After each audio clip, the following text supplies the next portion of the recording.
Good morning from Halifax, Nova Scotia. If you're new here, welcome. My name is Meredith and I am on a 7-day Canada and New England cruise by myself. I am cruising solo and I am on Holland America Line Volendam.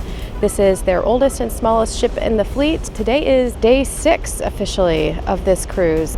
We are just seconds away from officially docking at the port here in Halifax. It is about 8 o'clock and I have an excursion booked through Viator, and it is a half-day trip to Peggy's Cove lighthouse. Following that, we will go visit the Titanic cemetery that is here in Halifax. Again, I booked this through Viator. I will leave the link in the description box below if you're interested in checking out what I did, how much I paid for it.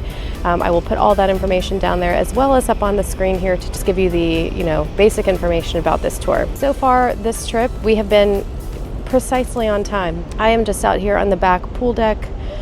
This has been one of my favorite spots throughout this entire cruise.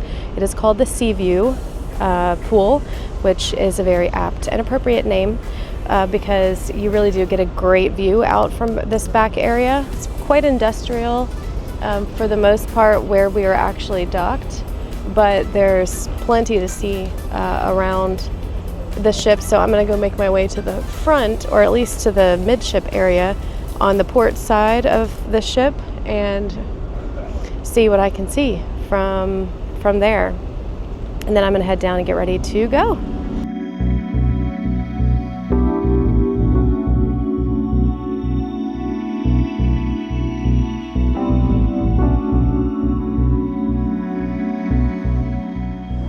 All right, there's a better view of Halifax in the distance.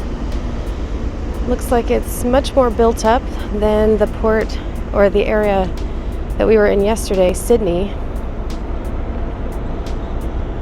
If you have not yet, go back and watch my videos from the previous 5 days of this cruise to see what I got up to on each of those days. We only had one sea day, so it has been in a very packed itinerary for this cruise. So really industrial area over here. We've got a train, it looks like, coming right down through there. And then this is the city area. There's a cute little lighthouse over there in that island. It looks like an island that appears to be some sort of, I guess, fort maybe. All right, they have just announced that the gangway is clear and it's about 8:35. I'm gonna head out and off to meet for this excursion.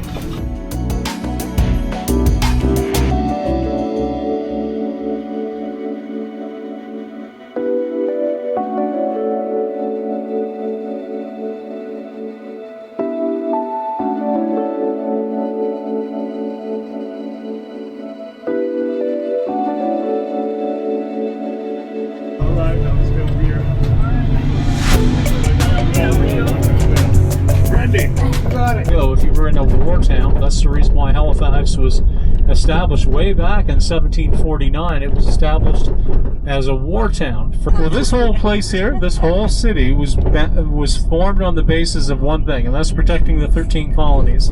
What they wanted was a military base here, because if you had a French invasion fleet to the colonies sail by here, you would have to attack this first before you got to the colonies, because you can't fight a two-front war. If you can't sail by here, because whatever's here is a military base, is going to sail right up behind you and attack you from behind. Now, my ancestors are French, and there's one thing the French know how to do really well, and that's lose wars. Okay, but they aren't stupid. They aren't stupid, and they knew that they would have to attack whatever is here. The militaria collectors in this region, they oftentimes say that a French rifle or musket is the best one to collect. They're absolutely pristine, and do you want to know why? That's right. They were never fired in anger, and they were only ever dropped once. So, I mean, they're going to be in mint shape. Halifax, the harbor itself that you sailed in on, is widely considered the second largest naturally made harbor in the world, second to Sydney, Australia. Most of Canada is like in a deep freeze in the wintertime.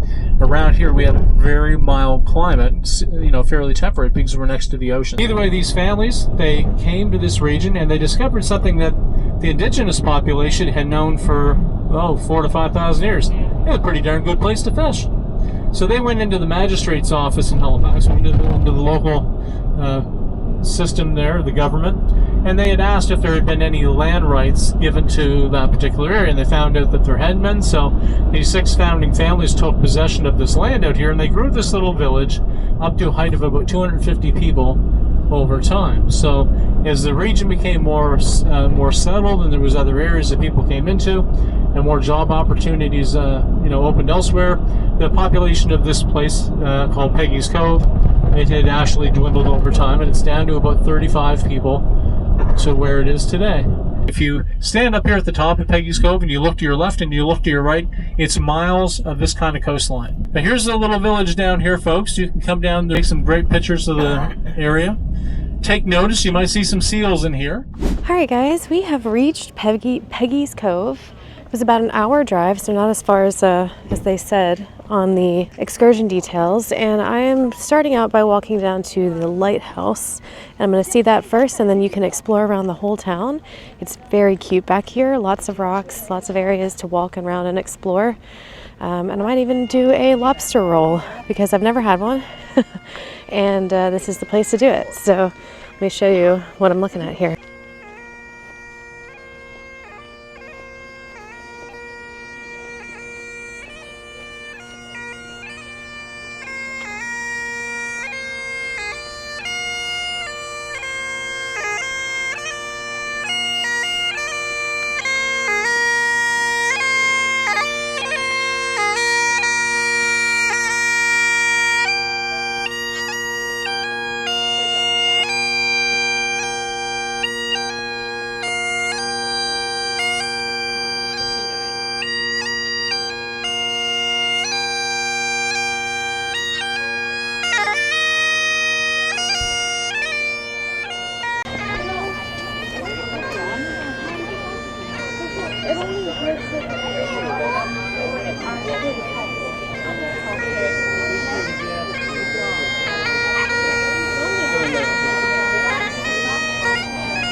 Yeah, these rocks are pretty treacherous. If you're not looking very carefully about where you're stepping, you could easily slip right into a crevice. But I'm just making my way down to the edge right now. You can't actually go in the lighthouse. It's enclosed, but you can walk right up to it. I got pretty close. I'm just going to walk down over here. I see some animal activity in the water.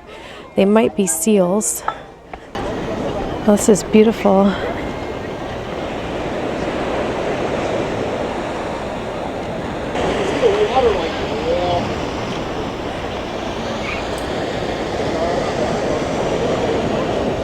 So you can see that there's a significant difference in the color of the rock. Where I'm standing now, the rock is white or gray, but then at the very base there's black rocks, and our guide told us that the rocks that are black are covered in a lichen, and that if they get wet they're extremely slippery, so do not walk on the black rocks, only on the white rocks. We've been so fortunate again to have such a beautiful day. We have lots of sunshine, a little bit of cloud cover here, but really not much.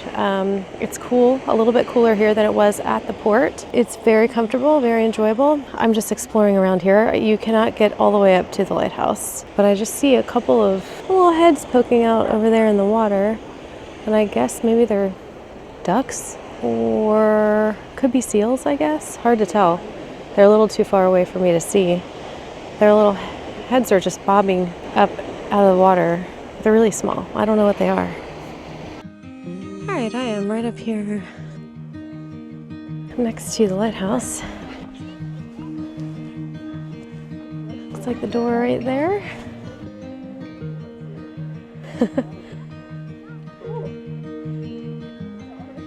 Important words. Injury and death have rewarded careless sightseers here.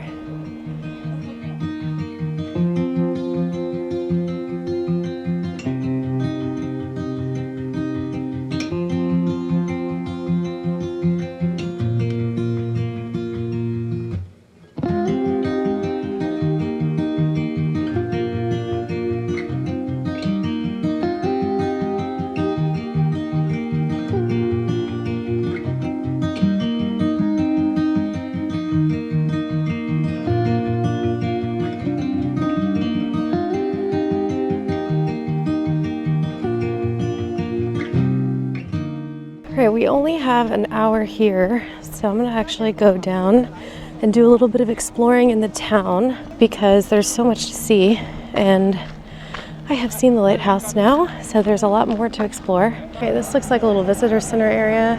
As you can see, there are a whole bunch of buses here that brought a load of people to the same area, so I could have booked this through the cruise line, but I booked it through Viator, and we have 12 people in our group. We took a small van. In fact, it's actually that van right over there, the wine van, although there's no wine on board for us today. So actually, while I'm on the subject, our tour guide is awesome. Like, almost all of the tour guides that I have had my entire time here in Canada on every port have been incredible.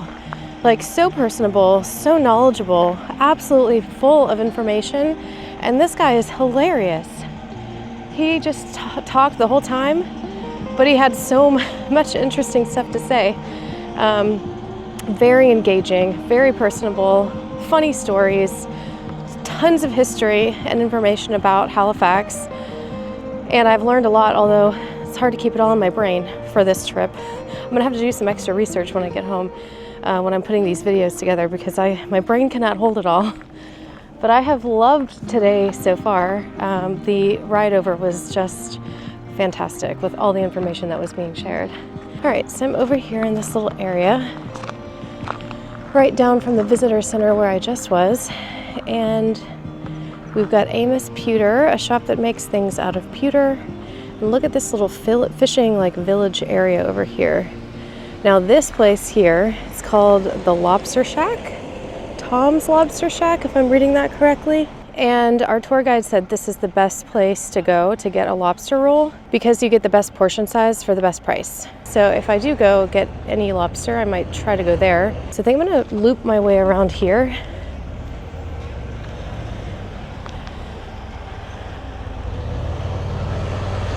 And then I am going to, there's a little lobster trap up there. I think I'm just gonna walk around this area, go down, look at some of the houses, the little village, and then make my way back up here.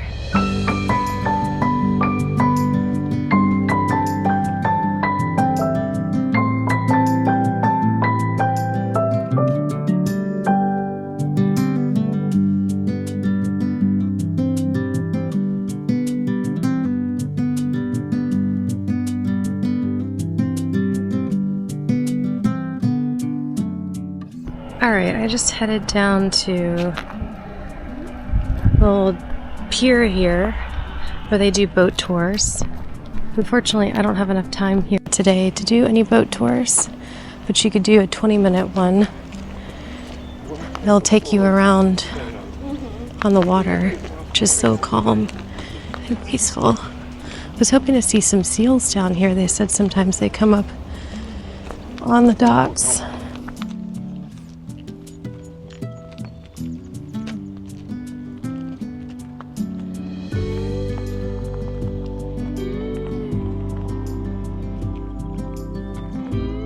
Beautiful. So peaceful.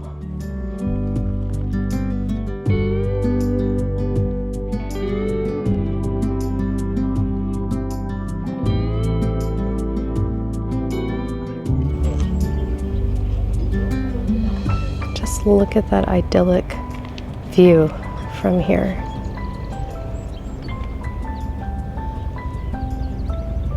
Beautiful blue sky.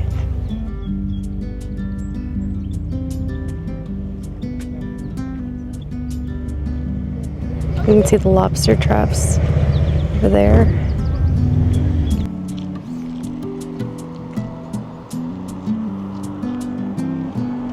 All right, check out that old canoe falling apart. Definitely some areas down here that are in bad disrepair. I don't know if they're used or not. Alright, I only have 25 minutes left. I'm just down here at the bottom of the hill.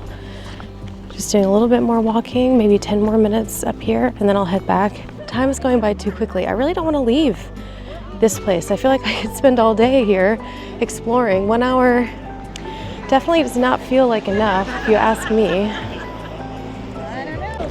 Okay, on Lobster Lane, we have Peggy's dogs. And look at that.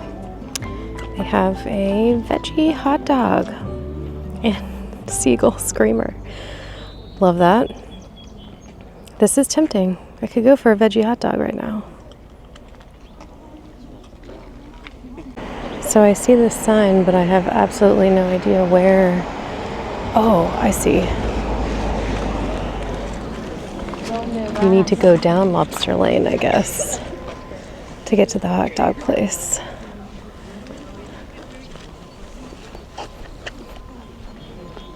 Here we go. This is so cute.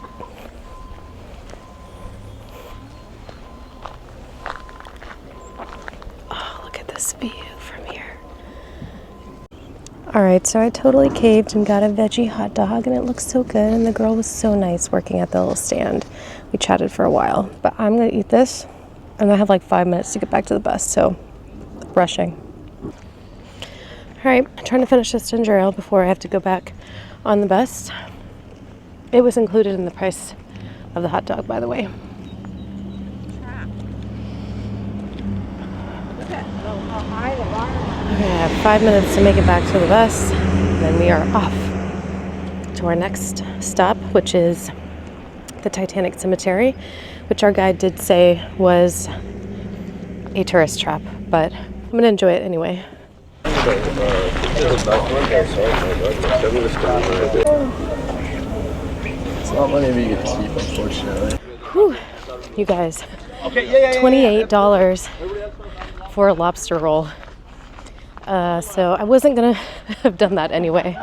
I did not realize they were that expensive, so whew. All right, I'm back to the bus. I think I'm the last one, so I gotta go run. Child came from a large family, and it is known that the Goodwin family, the husband and wife, were well-to-do people, but they were coming on first third-class passage because they wanted to save money because they had so many children. It was going to cost them a lot. These shoes were the thing that actually broke the tie between the two children definitively, because obviously a 4-year-old's not wearing a 2-year-old's shoes. So if you go to the Maritime Museum in the Atlantic on the waterfront, they actually have the shoes on display. So right around the corner to the left, they have a large monument there that is dedicated to the memory of unknown identified victims of the Halifax explosion, which happened about 5 years later after the fact, which was another big event in the city, and it was considered the world's largest man-made explosion prior to the atomic weapon in World War II. The Fairview Lawn Cemetery here, they've got this large section of land. You have 4 different rows of people. There's a small abbreviated row right here, and nothing was written down to say for sure, but it is interpreted that the designer put a short little row here to make it look as though that this is where the damage would have occurred on the side of the ship. Okay, so this is the top of the ship, and this is where the ship would have been injured as a result of its collision, damaged its trip when they hit the iceberg. So the White Star Line wasn't especially generous in how they treated their passengers, given the fact that their captain was basically, in today's age, guilty of criminal negligence causing death by the thousand. You think that they would open up the purse strings a little more? But really, they weren't that generous. Basically, all victims got a basic stone. Now, the basic stone was as cheap as you could possibly get. Everyone had died April 15th, 1912, and the number underneath of which you see here was the number at which you were pulled from the ocean. So there wasn't any kind of effort to line them up as 1, 2, 3, 4 in sequential order, but the stones were put here about a year after the fact. The local stonemason had a huge order to fulfill, and naturally he had to get to work, and it took them over a year. So basically they buried people, they put wooden crosses or markers or whatever they did, and then they put the stones here. If they knew who you were, when they identified you, they put your name at the top. So this is as most as what the White Star Line would pay for. Your name, died April 15th, 1912, and the number at which you came out of the ocean. As you come along here, you see stones that have names on the front of them. You know, they were identifying Titanic victims up till 20 years ago. Many decades had went by after the initial attempts at identifying passengers. They had decades old of new evidence, and they used that to identify 12 victims here in the cemetery. And when they did that, they put their names on the front. So everyone that you see that has a name on the front, they were identified within the last 25 years roughly. Wallace Hartley, who was the band leader, they discovered him with his violin strapped on his back. He's buried in Southampton, England. That violin is the highest priced Titanic artifact that was ever sold at auction. It went for $1.2 million. So interesting fact, the way that the cemetery is laid out is to represent the bow of the ship laying on its side, and it is actually laid out in the exact way that the bow was found on the ocean floor, and they didn't know that at the time that this cemetery was created. So that is pretty coincidental.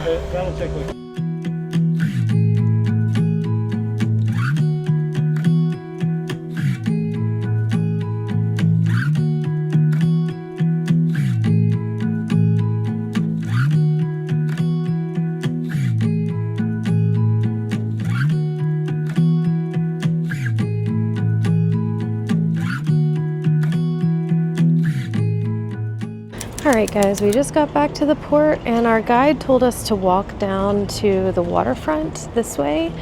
So I'm heading that direction and I'm going to see what's going on down there, and then I will give you a little recap update about the tour, how it went, and the guide and everything. It's still pretty early and I don't think we have to be back on the ship until 3:30. So I'm just going to do a little bit of exploring around here first. See what's going on down this direction. It looks really nice down here, and then I'll see where my day takes me. Oh, looks like we've got a little pizzeria over here. That is one thing I have not had on this entire trip is pizza, except while I was in Montreal. But the pizza on the ship has not looked super appealing. I'm just gonna say that. So I've not tried it at all. And over here it looks like we have a brewing company. Garrison Brewing Company. I always like to stop and try a local beer at new cities that I visit, so maybe I'll stop in there on my way back. Okay, I'm pretty sure that our ship is down here, and I'm walking this direction. So probably like right here is where I am. Alright, so this is the Cunard statue that was donated by Cunard Line of none other than Samuel Cunard. Our tour guide was telling us about this right as we pulled in. So it looks like this was relocated on August in 2010, rededicated in a public commemorative ceremony during the inaugural visit of Cunard Line's Queen Elizabeth on September 25th, 2011. All right, and then I thought he said you could go down to the water. I think I need to cross actually over here. Looks like this is a little entrance to the Riverwalk waterfront boardwalk thing that he was talking about. So let me go check this out. You definitely can't see this from the street, so I'm glad I walked down here and discovered this. This is really nice. It's not crowded. There's a nice breeze. It's not too warm. Got a couple of chairs open over there. I might snag one of those. All right, I found myself a little spot here by the water. Quick update on my tour. So the tour was really good, actually. Very much enjoyed it. But I'm exhausted just from listening to our tour guide speak. He was amazing. He was really funny, really knowledgeable, so much information, but the guy literally did not stop talking 100% of the time. So luckily we were on our own to explore Peggy's Cove, but when I got back onto the bus from that point until we just got back to the pier, he did not stop talking. I don't know how people do it. I don't have that many words in my body or in my head. But all of it was really good information, the parts that I caught, and now my head is so full that I'm not sure I'm going to be able to repeat any of what learned. The Titanic cemetery was really nice. Nice memorial and way that they've laid out the headstones. He was telling stories about individual people, as well as, of course, the recovery efforts that went underway after the sinking, and then the number of people they were able to bring back. But there's a whole bunch of information around, like, they didn't start the recovery efforts until a week after the actual incident. They didn't bring enough embalming fluid with them out on the recovery effort because they didn't think that they would find that much a week after the fact. But there's a requirement to have a body embalmed before it can be brought back to Halifax or back to Nova Scotia, and they didn't have enough. So unfortunately they had to do a lot of burials at sea. So all in all, really good day. So much information. The tour, I think it was absolutely worth what I paid for it, and would definitely, recommend it. So I'll, of course, put all the information down in the description. It was definitely probably one of the best ones I've done on this trip, and it was short, so I still have the whole afternoon. We are so fortunate to have nice weather on every single day of this cruise. This doesn't usually happen for me. I'm usually unlucky and get at least 1 or 2 days of bad weather, but today is another beautiful one, and I have been lucky this whole cruise. So I have no idea what it's going to be like tomorrow in Bar Harbor, but all right, I'm going to go off, explore a little bit more, and then make my way back this direction.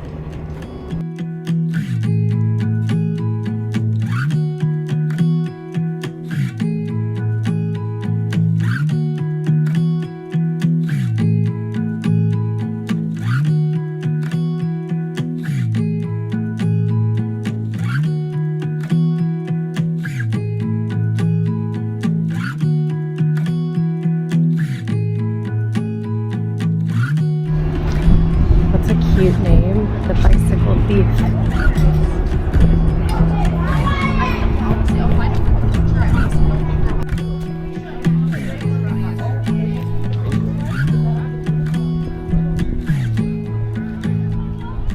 Alright, I just got done having a delicious but very expensive lunch at the Bicycle Thief restaurant over there on the water, and it was so tasty. I am walking back to the ship now. It's like 2 o'clock-ish.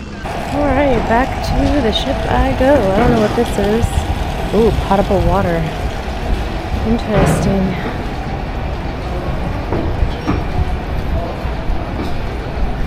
Back up this incredibly long gangway. Back to the ship entrance there. And I'm pretty sure my room is down like on one of these, on the lower deck. So I'm one deck down from where we're entering.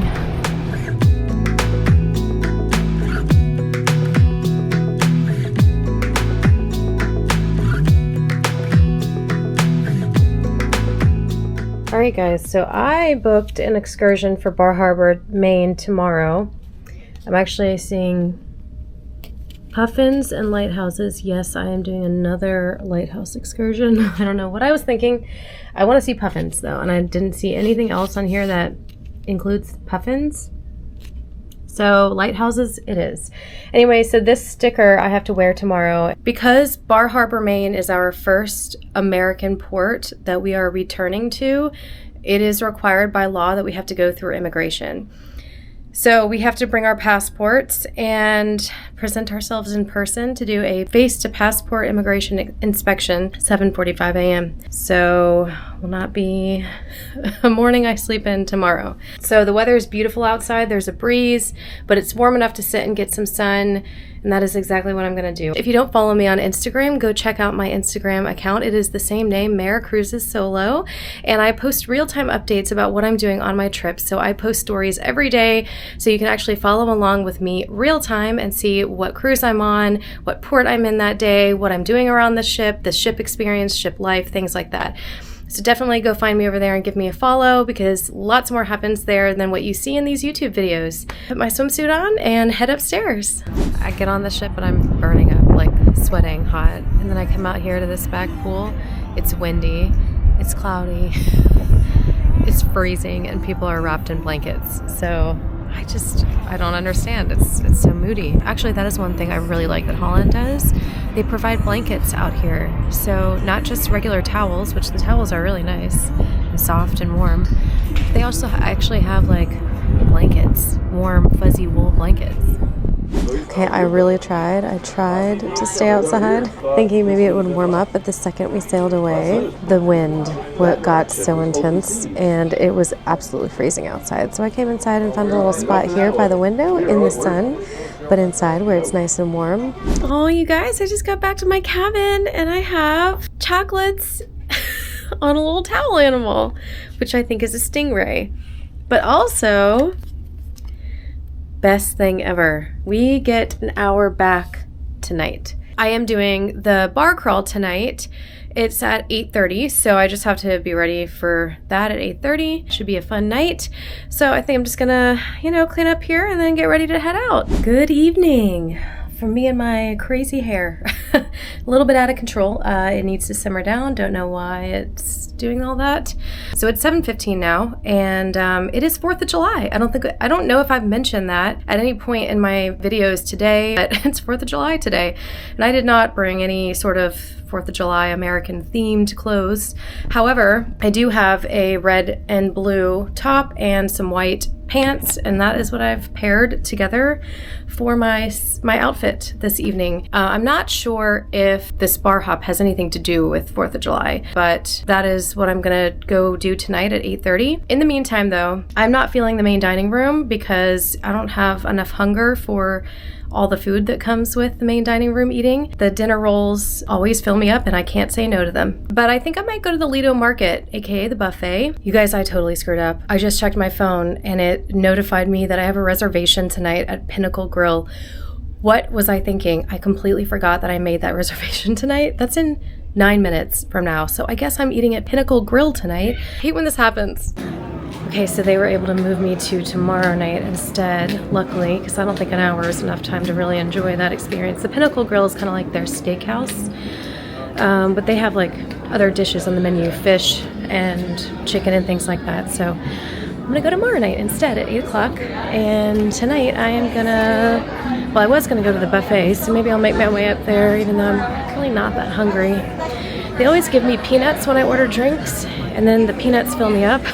So I'm not hungry for dinner at that point. There's so much good free food on the ship that I should be taking advantage of it, but honestly, me and a good book were hard to tear apart. And this is such a peaceful, serene spot with a gorgeous view. And if you were going to see whales, this is the spot to sit in to see whales, because you can just see so much on the horizon. And the sunset is beautiful, and I'm very much enjoying this peace and quiet before we go start this 4th of July bar hop. So it is 4th of July themed, and let me tell you, Holland America knows how to throw a party.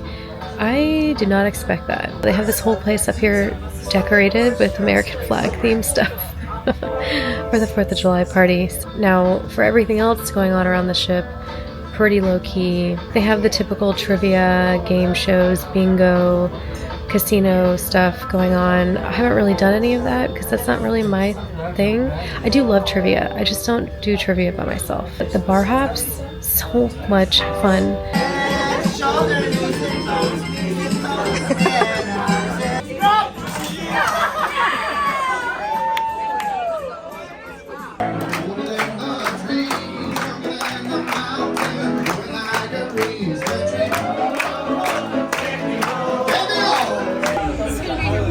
Yeah. Oh my God. Yes. An almond vodka.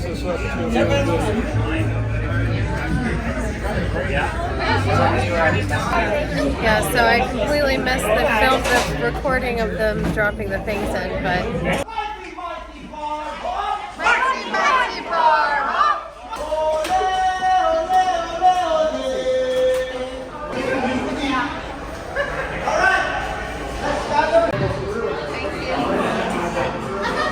What is this one again? American Beautiful. Oh, yes, that's Combination right. of rum, pineapple juice, and curacao. Okay.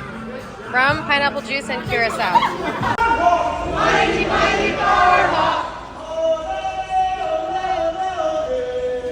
1, 2, 3. Good evening. It is much later than I had planned to be back in the cabin. It's like 11:15. And I have talked all night long. So tired, and I'm ready for bed. The bar crawl was a lot of fun tonight, but definitely a totally different vibe than the orange party night. I think everyone was tired. So we only had like 19 people compared to like the 55 that showed up for the bar crawl the other night. So definitely more low key, a little bit more laid back. I actually think it's really cool of HAL in America that the captain was there again tonight, and a bunch of the officers were there, and they were off duty, so they were able to have drinks and mingle and have fun and talk to guests. And I talked to the cruise director. She came up and asked us, you know, how we enjoyed the cruise, how we were enjoying the activities. And I mean, honestly, 10 out of 10 for the activities and the staff and the crew that are hosting them, because they are putting 100% of their time, their energy, their effort into making these events so much fun and enjoyable. And the participation was great, even though we had fewer people this time. We are tendering to shore tomorrow, which means we have to get off this ship onto smaller boats, and then the boats take us to a dock in the town of Bar Harbor. It's a whole process, part of cruising. You just have to deal with it in certain ports. But I think it's time for me to wrap this video up here. Thank you so much for watching all the way to the end. If you have not seen any of my other videos for this cruise, please go back and watch those, and give this one a thumbs up if you enjoyed watching. And consider subscribing to my channel if you're interested in things like solo cruising or following me along in my adventures all around the world, because I will be bringing you so much more of this. I have lots of cruises planned and lots of cruises unplanned that are still in the works. I really appreciate that you watch, and I appreciate your support. Thank you so much. Happy cruising.